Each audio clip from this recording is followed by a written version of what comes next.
Well, I think it's an indication of the sort of society and the sort of country that it is. That the death penalty, I think, devalues a country that uses it. I think the death penalty is a sign that one doesn't respect the dignity of human beings. Of course, the victims of crime have to make sure that the perpetrators of crime are punished, and punished adequately. But to take life in the name of the state seems to me wrong. It degrades the state. It doesn't lead to respect for human rights. And indeed, most of the countries that use the death penalty on a large scale are dictatorships.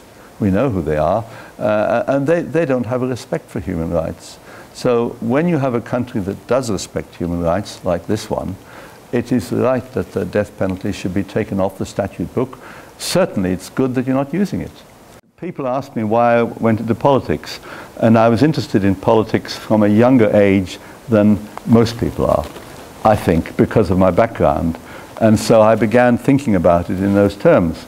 And it made me feel that maybe politics is a place where one can make a difference for the better. So I hope that's what's influenced me in all the things I've done. I've been elected as a local councillor. I was elected as a member of the House of Commons.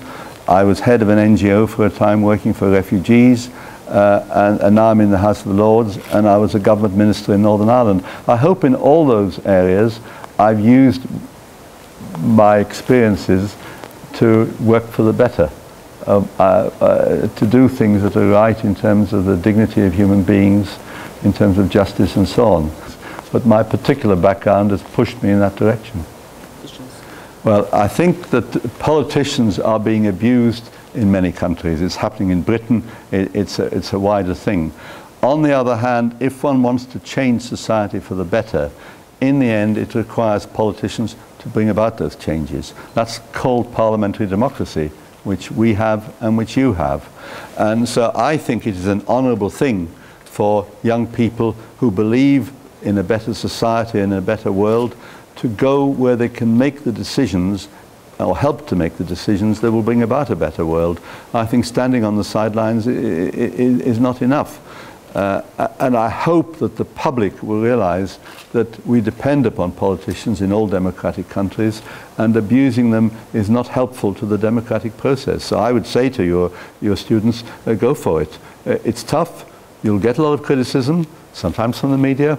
You'll get a lot of criticism, but in the end, if you want to do something you believe in, then this is one of the areas in society, not the only one.